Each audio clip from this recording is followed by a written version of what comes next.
Hey guys, MCU Collector here with another figure review. Next up is the Hasbro Marvel Legends series Hasbro PulseCon exclusive retro Iron Man figure. This is one I've been waiting since PulseCon 4, since it was announced. Super excited to finally get it. FedEx actually delivered a day early when they've been delivering everything else a day later, so that was even better because I am going on a little bit of a business trip and will be gone until Tuesday evening. So before I have to go to bed and go and wake up early for my trip, I'm doing this review because I'm super excited about it, and it is just beautiful on card. Here we have the shipper box, which the artwork on the shipper box, the 3D render, is actually a little bit different because it shows the plasma cannon or proton cannon on there. That's not exactly how it's packaged, but anyway, looking at the box, looking pretty cool. Looking at the back of the box, we get kind of a diagram of everything that it comes with. So extra hands, a couple blast effects, repulsor blasts that will work with the cannon, the 2 head sculpts, and a Tony Stark unmasked head sculpt. The bio up in this top corner reads, Tony Stark's modular Iron Man armor gives the Armored Avenger access to an evolving range of advanced weaponry, from his repulsors and unibeam to the devastating proton cannon. So there we go. See, it says proton cannon there, but then everything else says plasma cannon. So I don't know. That's kind of interesting how they do that. But we get this gigantic thick shipper box. Inside the shipper box is the beautiful card back. I did get 2, so that's why I'm not going to feel bad opening this one up. And then we have the proton cannon, plasma cannon, whatever. So the way it is in box is essentially just like exactly like this. That's how they package it in there. Now the artwork, the card, is the same that we had with the War Machine. And remember when I reviewed it, I said there's no way that they would give us a War Machine and not an Iron Man. You know, that we didn't have an announcement anywhere in sight until it leaked just before PulseCon, which is pretty cool. So the card together look pretty damn awesome. So there we see Iron Man and all of his accessories and stuff, and then the proton cannon is in this box here with the little diagram back there. The back of the package essentially looks the same as the shipper box. The bio is modular Iron Man. The bio is the exact same, and then we get the kind of the diagram without the proton cannon. So without further ado, let's get right into it. Okay, so here is the Iron Man figure and the proton cannon out of the package, and oh my god, this figure is so damn awesome. It's tough because, you know, unless you didn't get 2, if you don't care about packaging, rip the sumbitch open, take everything out. That's cool. But man, the packaging is so awesome. I bought 2. That's why I'm cool with and having no problem opening this up, because damn, it is so awesome of a figure. But the presentation in package is really nice too. But holy crap, this figure is awesome. Now, the modular Iron Man figure that came out in the Ursa Major Wave, this was a fantastic figure. Now, we knew that there's no way that Hasbro wouldn't release one in the bright red and bright yellow as opposed to metallic red and gold. There was no way they weren't going to do it. The fact that they got so close to the video game Marvel vs. Capcom without it actually being Marvel vs. Capcom, although I think this head sculpt, right, this helmet is what, you know, Marvel vs. Capcom. And the whole thing of this thing going onto his hand, because like when he wins, he does that whole thing. But maybe they just can't say it's Marvel versus Capcom, but they could take the inspirations from these things. I don't really know, because, you know, like this head sculpt is from like Iron Man, the animated series. You can go with that for, you know, the Tony Stark head sculpt. So it's just kind of one of those things. But this thing is awesome. Holy crap, it is great. So a few different accessories that he comes with. So to look at it, we actually have this like unibeam effect piece. This actually ports right on into the unibeam spot. As you can see, you know, the way it's shaped there, it fits right into that unibeam section. Now this, and I don't know exactly how Hasbro did this, and I think this was planned, because looking at the upper torso, it looks like this red piece and the yellow piece is glued on there. So they use separate pieces so they wouldn't have to rely on paint. At least that's kind of how I would have taken that to look. So this upper torso piece is actually new on this figure, because there's a lot bigger of an indent in that unibeam section. So that's how, like this, you can see the unibeam shape. It actually just pushes and ports like right onto the chest there. So that is pretty cool. This other piece done in this, you know, translucent blue with a lot of white paint to kind of give it that frosted glowing look. The way that works is, you can see how that is, the hand fits right over it, so it rests on his hand, and that's it. But that is pretty cool, the shape and design of it all. I really like that. And, you know, better closer look at there. So those are the bigger accessories that it comes with. Not the biggest, because the Proton cannon is obviously the biggest, but let's kind of go through and look at the other stuff. So here is the head sculpt. This is the same one that came with the modular Iron Man, so this is just in those classic colors. This head sculpt here is actually new with the yellow on top. We get a new Tony Stark head sculpt. Oop, and I'm losing him because he's got the mega mullet, as you can see there. But that looks fantastic. It looks really good. The hair, at first I was thinking, man, the hair looks really long and weird. But you know, it's pretty accurate to the animated series. And it actually doesn't look as bad as you would think, you know, actually now having it in hand. A couple of other pieces, we get these wide open hands. Out of the package, the figure has fists. So we have these wide open hands which have the repulsor blast effect that would actually go into his hands. He doesn't actually come with any of those effect pieces. He just has the gigantic one. Whoop! That comes with the Proton cannon, and that's actually not going to port in there, so you're just going to have to rely on other repulsor blast effect pieces that you likely already have in your collection. So this large one does not work, but it's the same, essentially just an upscaled blue translucent for the Proton cannon. But a couple of things that are new are these hands. So these open holding hands that he's going to use for the Proton cannon, these are new. The modular Iron Man figure did not have these, so these ones are new.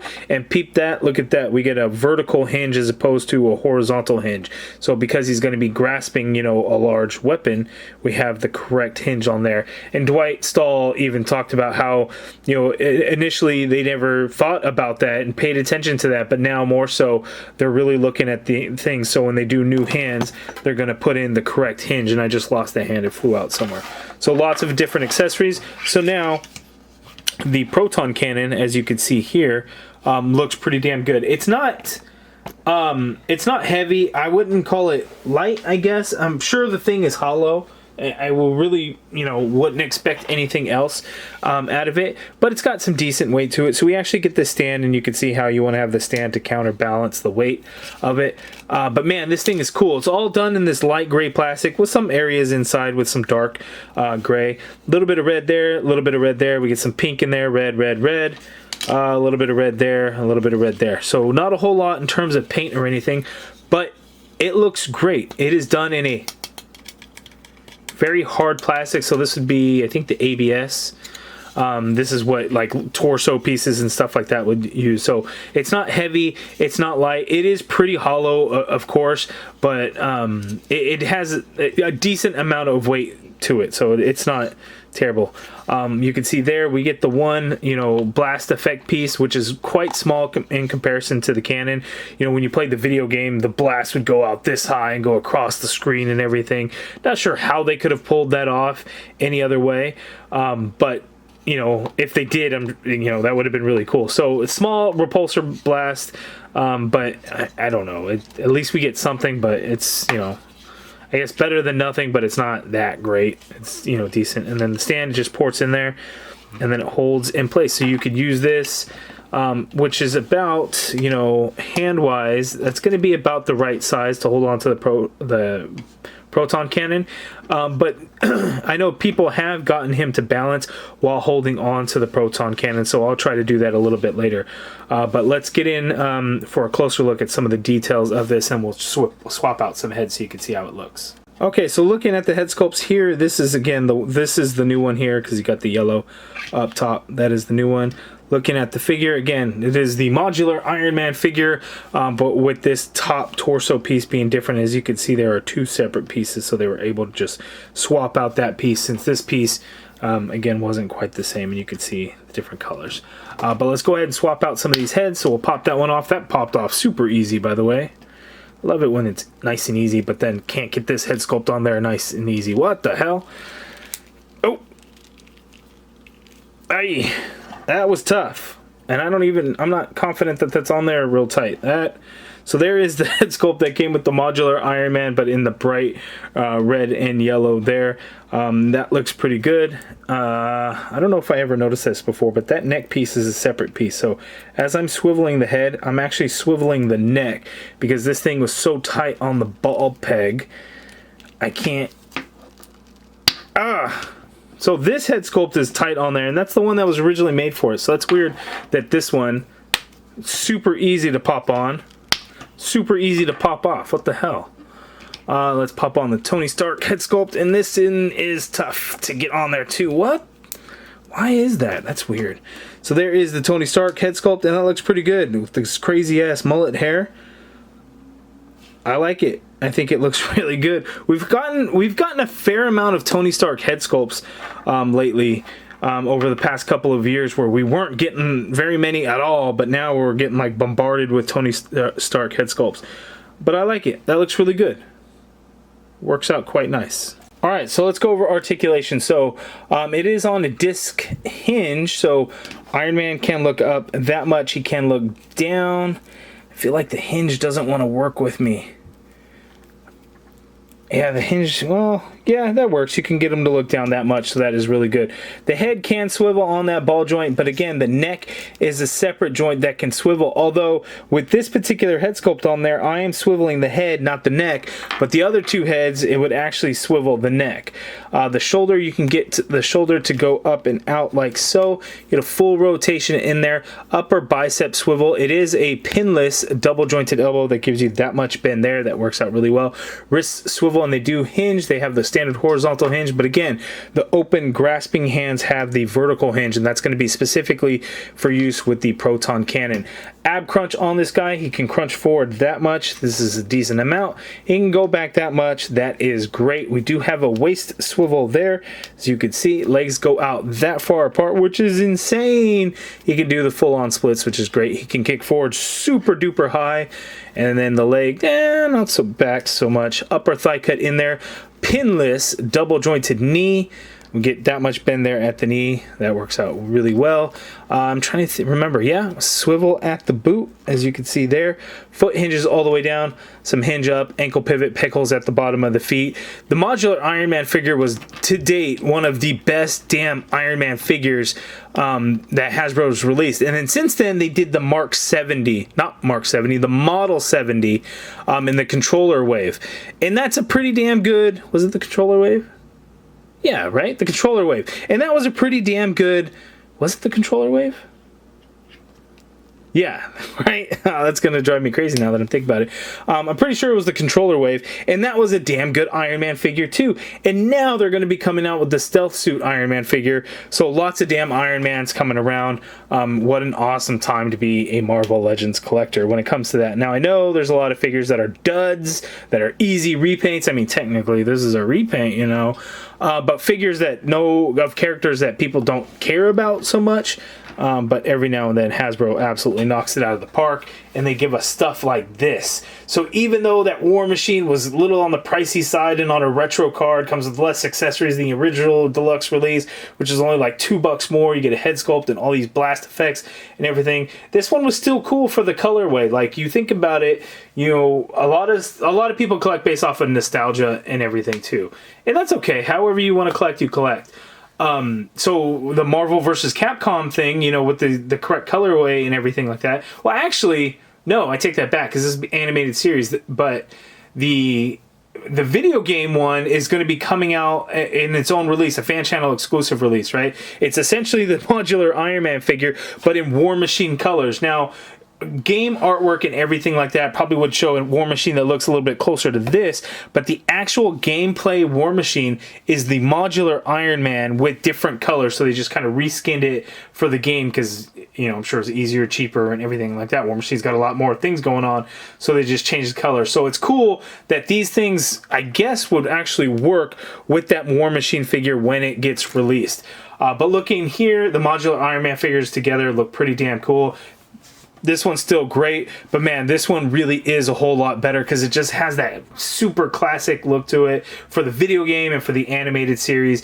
And you know, when you're doing comic artwork, when you look at it, a lot of times you'll see bright red and yellow as opposed to a metallic red and actual gold when it comes to the comic books, because they can't show the colors sometimes. That way, there's different things that they use to show the shine of the gold, but then when they release an action figure, it's kind of the interpretation, the real-life interpretation of how it would look, as opposed to actual artwork where you just see the bright colors. So I've been playing around with this for a few minutes to try to get it to balance without using the stand, and it is a super mega pain in the ass because it's you know, it's large, it's bulky, and to really balance out the weight, it's tough because the wrist wants to swivel in the peg and the arm just wants to droop down. But time and patience, ta-da, look at that. Boom. First time actually on camera I did it too, just so you guys could see. You have to really work the legs and stuff in the arms, and it's probably not even worth it because you could just use the stand and it avoids the issue. But, you know, it can be done. It can be done. Here's the tricky thing about this whole situation, though, is you see that trigger, the handle, that's where Iron Man would hold it. Like, initially, it's like, well, how do you gotta work, it's kind of, because there's not a lot of wiggle room to work in there, but you just kind of have to work the hand. I think I've kind of lodged it in there enough that the fingers kind of loosened up, and I can do that. But, man, it gets tough, because, I mean, the Proton Cannon, it's heavy. It's just going to hinge that wrist there. It's going to want to droop the arm, so you just, you know, you really want to be careful.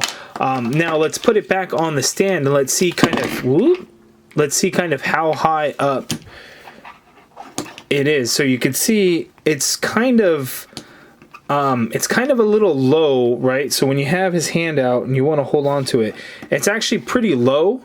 So you kind of would do, I guess, let's work the hand back in there. And then the cannon, you know, let's straighten out that arm, let's hinge it. Yeah, it gets actually a little tricky. You know, I mean, you're gonna have to, like, you know, get the arm back like this, and let's work that back in there. And then we could do it, and then, you know, you have to work the legs and stuff, and it gets a little tricky. It's like, man, do I want to have to, like, worry about that so much? I don't know. It actually kind of sucks when you think about it. Like, it's hard, unless I'm way overcomplicating this, it gets tricky. And look, the wrist peg is, like, ready to pop out of this arm.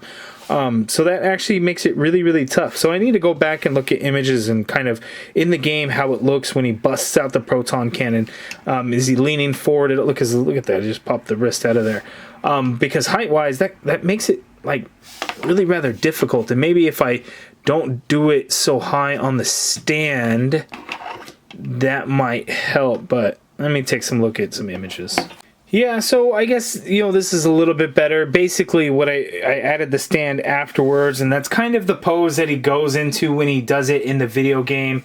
But it's just, I wish this was, the stand was higher up. Now, I didn't push it down onto the peg all that much. You have to do a little bit to actually get some stability, but it definitely could peg down a little bit further, and that's when it definitely becomes more of an issue. So if you just do the stand, you just force a little bit to add a little bit of stability. You know, that's how you're going to be able to get to do it to where it actually, you know, kind of works out. The balancing act definitely gets tricky here. I'm trying to do it with his right arm, and it's like even more difficult for some reason. I don't know why, but it definitely seems a lot more difficult to actually get him to balance out with the Proton Cannon. I just can't seem to get him to balance it like I did on the other arm and shoulder. I don't know why, but man, I really can't seem to get this to balance this way. And you know, I don't know if it's because you have this piece here that's on this side, so it throws off the weight shift balance, but man, I just can't. I cannot make it happen with this side, and that's kind of a bummer. Okay, so that is my review of the Modular Iron Man, the retro PulseCon exclusive Iron Man with plasma cannon, proton cannon. Whoops. You guys let me know down in the comments below what you think of this Iron Man figure. This is by far my absolute favorite Iron Man figure that has released ever so far. Maybe the Extremis suit will beat it, it is very possible, but this figure right here is a whole lot of damn fun. The articulation is great. I love this whole thing. I love the unibeam accessory being able to port right on into there. It is just absolutely fantastic all the way around. The nostalgia factor for the animated series for Marvel vs. Capcom is all there. It's great. One thing I didn't check is, can this unibeam attachment piece work on this the original modular Iron Man? The answer is no, because it doesn't allow the clip-on factor for it to actually stay. Because when you put this one on, you really have to force it on there and push it all the way until it kind of clips almost in there. But an awesome piece that I think, I don't know if it's still available. I'll have a link in the video description below, but you know, I understand that it's a little bit pricier because you're getting the Proton cannon, but damn, the Proton cannon itself is really nice as well. So the best Iron Man figure in my opinion, and I think it's a great one for any collection, even if you just keep it on card. It's a beautiful presentation, and I think it works out really well. Whether you have it in the shipper box, hang it up on the wall, it is a fantastic figure. I love it. You guys let me know down in the comments below. If you guys are interested in joining the MCU Collective and becoming a channel member, hit the join button. If you guys like this video, please do me a favor and hit that thumbs up button. Subscribe if you haven't already done so. And as always, thank you for watching.